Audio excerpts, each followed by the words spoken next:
السلام عليكم ورحمة الله وبركاته أصحابتا دمان وإذين وذا سلامي سلام كبعدي وحان إذين ليهاي كسو دوادا حاوكي channel كيدا كسو دوادا مانتا و first day of رمضان وايي سو وحان إذين ليهاي دمانتي نبا رمضان مبارك مالن جمعانا ويتاهي سو جمعة مبارك محلي جري تاكا بعدي مانتا شرحدان ربا إذين سو قليو أين إذين سو دوي waxay ku kooban tahay $3 waxaan nalka yar aan isticmaalahay ugu ahayn dhamaantooda laba shay bisaan isticmaalaa u maleeyaa labada shayna $3 ayay ka imaadeen bahalahan aniga hadda iyagoo wax ku qoran ayaan soo gaday markii hore laakiin toorida feega ah oo loogu tirigalay subaga hadda isticmaashid in yar ku hooshid qoraalka wixii ku qornaa dhan ayaa soo fuqaayo soo waqti yar ay u baahan tahay waqtiga si ka hool hada ayar kaga hooshid dhaladan damage ka ma gaarsiinayo qoraalkan uu ka soo fuqaya sidan u dhahay haddana waxaan sameynayaa nalka yar yar oo fairy lights la dhaho ayaan ku kooleynayaa geesaha kaga dajinayaa nalka waxaan ka soo qaaday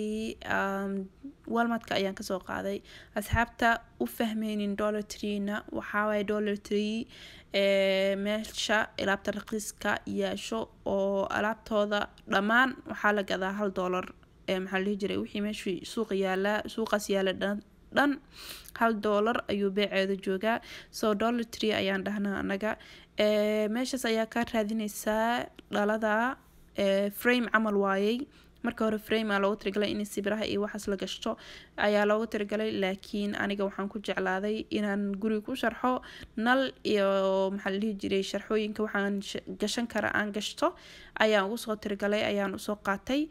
maxaa la jiray maasha Allah tabaarakallah markaan dhameeyana suqur badan ayuu igu soo baxay iyagoo different color ah different size ah way yaaleen laakiin sitookadan aniga asagoo dheer waan jeclaan lahaa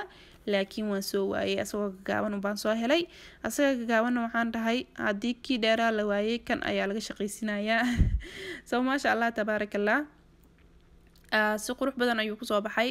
nalka waxaan u sameynayaa geesaha baan ku kooleynayaa koolada aan ku dajinayaa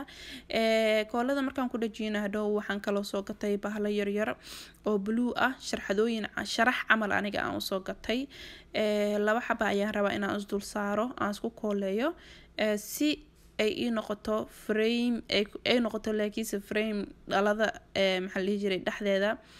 ku jiro lightka ku jiro ayaan rabaa inay noqoto lightkana wax yar blue u yar badnaado ayaan rabaa soo sharxooyinka nashqadooyinkan yar yar sharxa ahaan aan soo gatay ayaan geesaha labada gees oo hoos aadayso because laba frame way mogtahay labada gees hoos aadayso baan kula kooleynayaa glue gun aan isticmaalayaa frame-ka markaan iskor saarayana waxaan isticmaalayaa E6000 ayaan isticmaalayaa markaasaan hard glue-ga kor kula marinayaa because E6000 ka waxaan rabaa inay wax soo kala fuqin ay noqoto soo insha Allah tacaala saas ayuu ku kooban yahay DIY fudud oo waxa way qurux badan waxaan rajaynayaa inaad ka faa'iidaan insha Allah waxaan idin leeyahay hada channelka ku cusub tahay soo dhawaaw waxa had sameynay waxyaalo la mid ah hada jeceshahay inaad aragtid sabka ii soo saar beelkana furo si aad ogaatid mar walba aan wax soo geliyo hada video ka heshay like ii saar maxaa la jiray comment hoos mar walba way idin furan tahay hada rabtaan inaad ra'yi ka soo baxsataan insha Allah tacaala share igu dhufo si walaalaha kale uu sii gaaro qayri barwaaqa idin rajaynaya waxaan idin leeyahay Ramadaan mubaarak bil wanaagsan oo wacan